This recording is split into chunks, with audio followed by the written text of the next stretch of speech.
O que isso significa? Ter controle de uma parte muito importante ali daquela região. A cidade de Gaza fica no meio, entre o norte e o sul. Inclusive, eu queria abre aspas aqui, pegar uma frase do Benjamin Netanyahu. Ele disse assim: nós estamos no ápice da batalha, nós tivemos sucesso em atravessar os arredores da cidade de Gaza, nós estamos avançando, fecha aspas.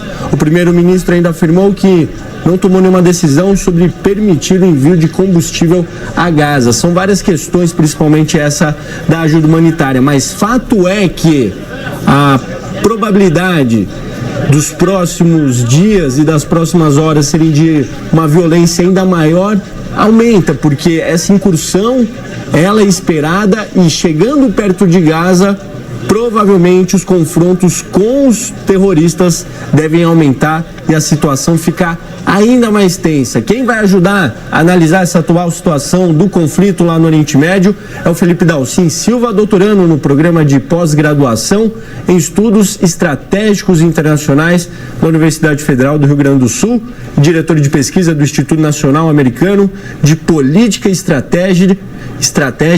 Obrigado por ter aceito o nosso convite. Eu acho que o que a gente está observando é uma intensidade, e o objetivo de Israel é muito claro: tomar a cidade de Gaza, né, Felipe? Boa tarde. Boa tarde, Pedro. Prazer estar aqui com vocês novamente na cobertura dessa guerra. Infelizmente, para falar sobre essa guerra que vem vitimando diversos inocentes dos dois lados, e sobretudo na faixa de Gaza, como a gente vem acompanhando nos últimos dias.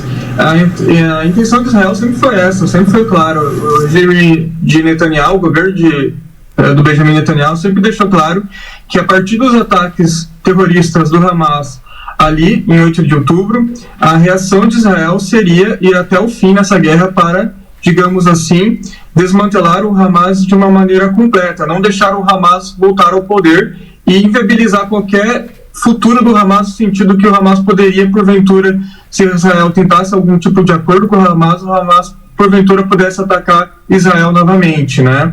Então tem todo esse sentido. Mas a gente tem que perceber que a incursão terrestre, ela vem ocorrendo de forma, digamos assim, paulatina, pouco a pouco. Por quê? Porque quanto mais você invade um território terrestre ali de Gaza, você faz incursões terrestres com as suas tropas, mais o risco de você ter baixas. É já notório que na guerra terrestre, desde a antiguidade, e isso não muda na contemporaneidade, que quanto mais você invade um território, a defesa ela sempre tem a vantagem, porque você conhece o território, você tem agora um território cheio de escombros em que você, digamos assim, para as tropas que defendem, que é o caso dos terroristas do Hamas, eles podem fazer emboscadas, eles provavelmente estão colocando minas em algumas partes do território que Israel, porventura, vai avançar de Gaza. Então, há o risco de que ocorra mais mortes. A gente sabe que eles usam esses túneis, né? Esses túneis para, digamos assim, aumentar a capacidade deles de se locomover dentro do território de Gaza e não serem vítimas do fogo de Israel.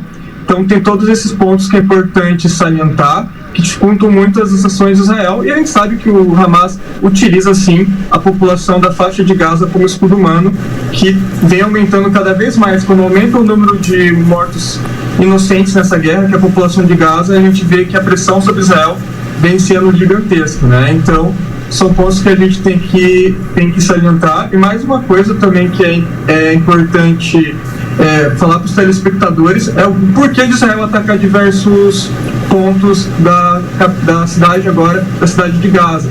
Ela ataca diversos pontos diferentes para, digamos assim, disseminar a defesa do Hamas. Ou seja, se você atacar só um ponto, fica mais fácil de defender, mas se você ataca diversos pontos, vai obrigar o Hamas a ter que defender diversos pontos também. Então é uma estratégia de Israel clara nessa atual conjuntura da guerra. E Felipe, hoje o Netanyahu não deixou claro se vai vai liberar a entrada de combustível. O que isso pode significar? Eu acho que essa questão de evitar ao máximo que o Hamas tenha acesso a qualquer ajuda humanitária é a palavra de ordem para eles. Perfeito, Pedro. Porque o temor de Israel é um temor que a gente tem que considerar assim, e esse temor é real, que esse combustível possa ser, digamos assim, usurpado pelas tropas do Hamas, pelos terroristas do Hamas, eles usem para fins bélicos contra Israel e contra os civis de Israel, né? Então há todo esse temor, mas a gente sabe o quão importante o combustível para os palestinos que vivem na faixa de Gaza. Por quê? Até mesmo o tratamento de água na faixa de Gaza, quem alimenta esse tratamento, a fonte de energia, é esse combustível. Então, para você ter energia na faixa de Gaza, esse combustível é fundamental. Então, a gente vê todos os relatos dos hospitais, né, Pedro, que eles funcionam através da energia elétrica gerada pelo esse combustível que vem para a faixa de Gaza. A gente sabe que a faixa de Gaza ela não tem capacidade de produzir energia por conta própria. Então, a ONU, a Organização Mundial da Saúde, vem alertando muito isso e, de certa maneira, até criticando Israel, porque quem vem sendo a grande vítima dessa falta de combustível é a população civil de Gaza. A gente tem relatos de que os médicos têm que fazer cirurgias até mesmo às escuras, né?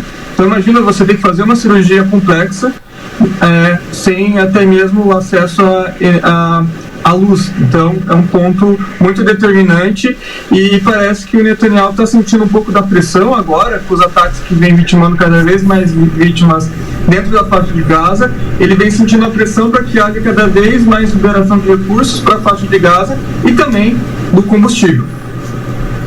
E um outro ponto que eu queria falar com você, Felipe, é a questão dos estrangeiros que estão presos ali na faixa de Gaza. Começou a operação, né, a retirada dessas pessoas, 500 pessoas por grupo, aproximadamente 7 mil, isso segundo o governo do Egito, que essas pessoas teriam passado ali por uma verificação minuciosa para evitar qualquer tipo de dissipação, né, dispersão dessas pessoas, que elas fiquem no território egípcio. Por que é tão complexo esse processo, Felipe? Porque envolve diversos atores, Pedro. Há o grande temor de Israel, primeiro, de que essa ajuda humanitária possa servir para o Hamas encobrir o envio de armamento, o envio de recursos bélicos para o Hamas, né?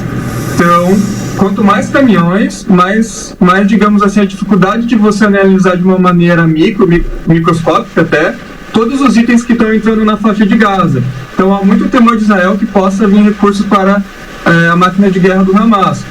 Por outro lado, você tem toda a questão humanitária, né, que essas pessoas realmente precisam desses recursos. Tem relatos da OMS, da Organização Mundial da Saúde, que seriam necessários agora mais de 200 caminhões por dia para que a população de Gaza pudesse ter, digamos assim, as condições mínimas de vida. E também há todo o receio do Egito, porque o Egito e o Hamas não são aliados, longe disso. O Egito é muito crítico ao Hamas. E há o receio do Egito se abrir mais as suas fronteiras para moradores da faixa de Gaza que possam entrar combatentes do Hamas também e que, porventura, até mesmo o Hamas possa, por exemplo, cometer algum ato terrorista dentro do Egito. Então, são vários pontos que a gente tem que analisar para entender, digamos assim, essa situação muito complexa, né?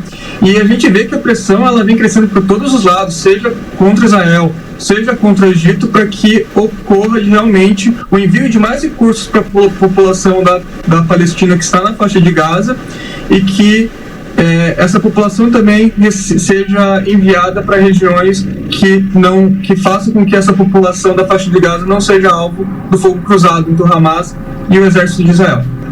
Nós temos a informação que o Líbano, o Hezbollah teria disparado mísseis usando drone em direção a Israel. Teve uma cidade de Israel também onde caiu um míssil agora, inclusive. Então, assim, o que eu quero dizer é, Hezbollah está mostrando muito mais a força. E essa questão da expansão do conflito é inevitável? Eu rogo que não, Pedro. Eu queria que não fosse inevitável, mas a gente vê que paulatinamente, ou seja, pouco a pouco, outros atores vêm surgindo e os ataques desses outros atores, como até grupos extremistas do Iêmen, né? A gente viu os relatos nos últimos dias atacando Israel também. A gente tem que até Israel vem sofrendo ataques oriundos da Cisjordânia, mas ataques também oriundos do Líbano, sobretudo perpetrados pelo Hezbollah. A gente torce que não, Pedro. Por quê? Porque o Hezbollah ele tem uma força militar muito considerável, muito poderosa, até mesmo se comparado ao Hamas. Por exemplo, a gente pensa que o Hamas, as fontes dizem pra gente, né, que o Hamas teria entre 30 mil a 40 mil combatentes. Já o Hezbollah, Pedro, a gente está falando do número de até 100 mil combatentes. E o Hezbollah ele teria entre 100 mil a 150 mil mísseis ou foguetes. Ou seja, apesar de toda a estrutura de defesa aérea que Israel tem, o Drama de Ferro, uma das maneiras de você ultrapassar, né, você vencer uma barreira antimíssil é sobrecarregar ela. Ou seja, imagina uma quantidade gigantesca de mísseis e foguetes indo em direção ao território de Israel, não teria como o Drama de Ferro proteger contra essa quantidade gigantesca de mísseis e foguetes. Então o número de baixas do lado de Israel seria gigantesca. Do outro lado também a resposta de Israel seria gigantesca, né? Então a gente teria, infelizmente, um número ainda maior de mortes entre civis, que são as grandes vítimas desse conflito, né? Então a gente espera que não, e eu rogo que isso não aconteça, né? Então pode ser, Pedro, que vai escalando e até um ponto até que o Irã entre. Se o Irã entrar, Pedro, a gente está falando de um estado que ele se arma muito desde os anos 80, e um estado, Pedro, que tem caças, que tem peças de artilharias, tem mísseis balísticos de médio alcance, que é um estado que tem 500 mil combatentes, 500 mil soldados, né? Então a gente roga e espera que esse conflito não escale. Pois é, Felipe, pois é, porque aí as consequências vão ser catastróficas para o mundo inteiro, economicamente e em outros sentidos. Felipe, continua com a gente, porque o Mundo Record News vai para o intervalo. Daqui a pouco estamos de volta com mais informações sobre esse conflito no Oriente Médio. Até já. Projeto de fumar para você sente de vontade mente de vídeo ou a conta muito fácil explicar qual a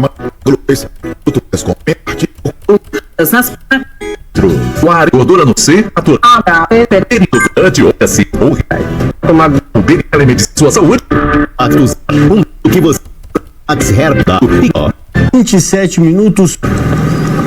Agora são 1h27 pelo horário de Brasília, na faixa de Gaza, pouco mais de 7h20, ou seja, quase 7h30 por lá. E à noite, quando chega na faixa de Gaza, a intensidade dos ataques de Israel aumenta. Nós sabemos que durante a madrugada milhares e milhares de mísseis são disparados e dezenas de alvos são destruídos. Uma das questões que é muito falada é sobre a rede de túneis que o Hamas tem na faixa de Gaza. Os especialistas dizem que existem duas cidades, a que a gente vê nas imagens e a de baixo, com quilômetros, são aproximadamente 500 quilômetros de túneis, o que equivale ao metrô de Londres. E uma animação, ela deixa muito claro como que funciona essa estrutura do Hamas. Aí é aquele hospital onde houve um ataque. Olha como é.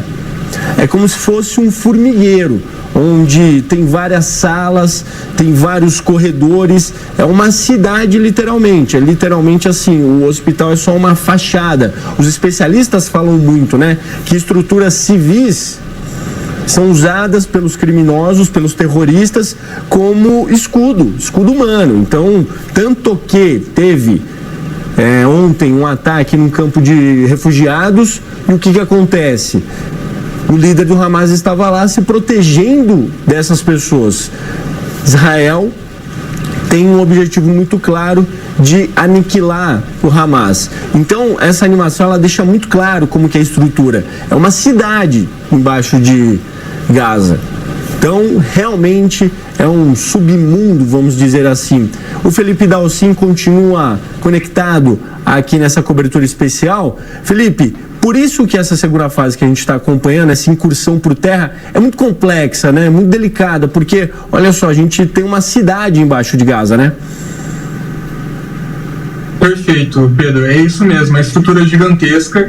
A gente tem que fontes menos otimistas, né, acredito até mais realistas, falam que na verdade são 100 quilômetros de túneis, né. Mesmo se fosse só 100 quilômetros, só 100 quilômetros entre aspas, já é muita coisa, né. O Hamas fala que é 500 quilômetros.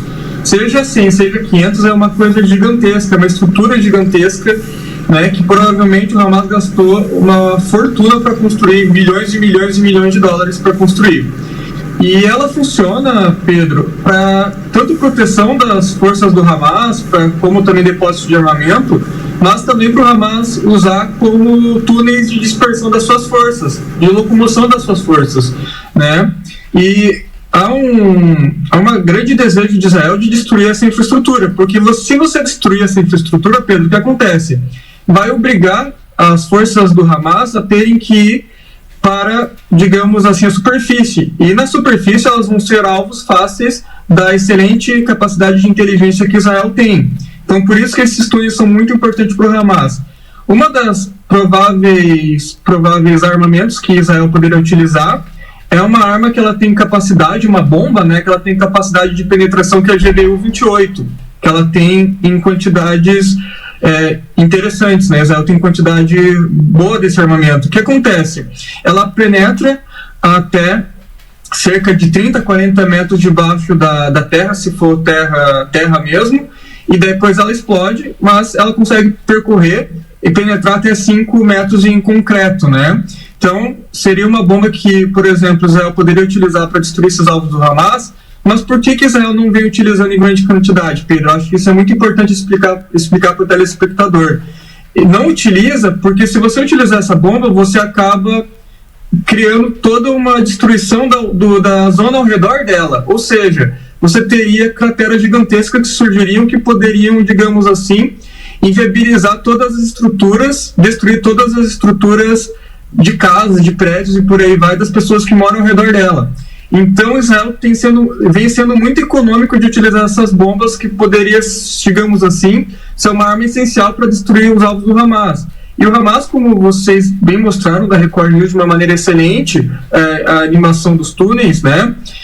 São estruturas que elas estão escondidas debaixo de hospitais, debaixo de, digamos assim, centros de refugiados. E o Hamas sabe muito bem disso, porque sabe que se Israel atacar esses alvos, a gente vê que sabe que a pressão sobre Israel vai ser gigantesca internacional, como a gente vem vendo. A gente vê até, né, Pedro, paralisações na cidade de Londres, né, uma cidade ocidental, que milhares de pessoas se reuniram para criticar os ataques de Israel, que vem, infelizmente, vitimando inocentes. Então, são contextos e, digamos assim, considerações muito complexas para a gente entender todos os meandros dessa guerra. E também uma questão logo depois dessa fase de incursão, Israel afirma que vai ter uma espécie de governo. O que a gente pode esperar, Felipe? Olha, Pedro, é muito complicado, porque Israel já governou por muito tempo a faixa de Gaza. E o que aconteceu? Quando Israel governou a faixa de Gaza, funcionou como governo nessa região, criou um sentimento para os palestinos que viviam na faixa de Gaza de estarem sendo controlados por um estrangeiro, um sentimento de conquista, né? E isso, de certa maneira, fez com que o Hamas, que tinha um discurso mais extremista, subisse ao poder até mesmo de uma forma democrática em 2006 e 2007. Então a gente vê que o Hamas ele sobe ao poder por seu discurso extremista, terrorista, porque a população da faixa de Gaza, no primeiro momento, ela estava muito, digamos assim, chateada, muito indignada com a presença de Israel na região. Então, é um ponto muito complexo que o presidente Joe Biden dos Estados Unidos vem falando para Israel, com toda a experiência dos Estados Unidos no Afeganistão, né? Com o Talibã. Ou seja, você tira o Hamas do poder, como os Estados Unidos tirou o Talibã do Afeganistão do poder, mas depois, o que vem depois? E o que vem vindo depois, Pedro, tanto na faixa de Gaza, quanto ali no Afeganistão, vem vindo governos piores. No Afeganistão a gente teve a volta do Talibã, e na faixa de Gaza pode vir um grupo ainda pior que o Hamas, se não o próprio Hamas mesmo, em uma versão ainda mais extremista, né? Então eu acredito, Pedro, que o controle governamental de Israel não seria o melhor caminho. Talvez uma liga dos países muçulmanos para tentar governar essa região, para agir de uma maneira humanitária, para entender melhor o contexto daquela população. Tem toda a questão religiosa, né, também, é uma aproximação religiosa que é importante para o povo muçulmano. Então, a gente espera que Israel não repita os erros do passado, né? Então, acho que a pior coisa que Israel poderia tentar fazer é governar ela própria a faixa de Gaza. Uma questão também é que o conflito começou pela presença dos Estados Unidos, que está fazendo um acordo com a Arábia Saudita, um acordo militar, uma mini-OTAN, como dizem, né? Caso a Arábia Saudita for atacada, segundo esse acordo, os Estados Unidos defenderiam como um parceiro. Troca tem toda uma questão financeira, mas também de apoio na região. Eu queria que você fizesse uma análise. O que Israel estava fazendo nesse momento na política ali regional junto com a Arábia Saudita e Estados Unidos, Felipe? Perfeito, Pedro. É uma pergunta fundamental para a gente entender esse conflito. Porque esses ataques do Hamas contra o Estado de Israel, esses ataques terroristas, eles aconteceram num contexto em que Israel vinha se aproximando de outro grande país muçulmano, que é a Arábia Saudita. A Arábia Saudita é um país muito importante na economia global pela sua produção de petróleo, né? E a Arábia Saudita, a gente tem que lembrar que é uma grande rivalidade naquela região do Oriente Médio. A Arábia Saudita é um país sunita, da vertente sunita. Ela tem uma grande rivalidade com o Irã. O Irã é o grande líder xiita e o grande rival da Arábia Saudita. Então havia um temor até mesmo do Irã de que uma aliança entre Israel e a Arábia Saudita, digamos assim, seria uma aliança contra o Irã, que tem rivalidades, o Irã tem rivalidades tanto com a Arábia Saudita contra Israel. Ou seja, seria uma união, uma aliança militar, uma aliança política, até mesmo poderia se tornar uma aliança econômica contra o Irã. Então, a gente sabe que o grande patrocinador do Hamas é o Irã. Então, uma das causas que poderia ter levado toda essa guerra, todo esse conflito, foi o temor, o receio do Irã de que houvesse essa união entre a Arábia Saudita e Israel. Ou seja, então ele deve ter provavelmente liberado o Hamas de atacar Israel para inviabilizar esses ataques, né? Por mais que você tenha a vertente sunita, xiita, Pedro, são todos povos muçulmanos, povos de uma mesma origem religiosa. Então pega muito mal para a Arábia Saudita em um momento em que Israel vem vitimando diversos inocentes na região, pega muito mal você manter esses acordos. A gente vê esses acordos, essas tentativas de união com Israel. A gente vê que o próprio governo da Arábia Saudita ele vem sendo bem crítico a Israel e todas as vítimas inocentes que vêm sendo atingidas nessa guerra.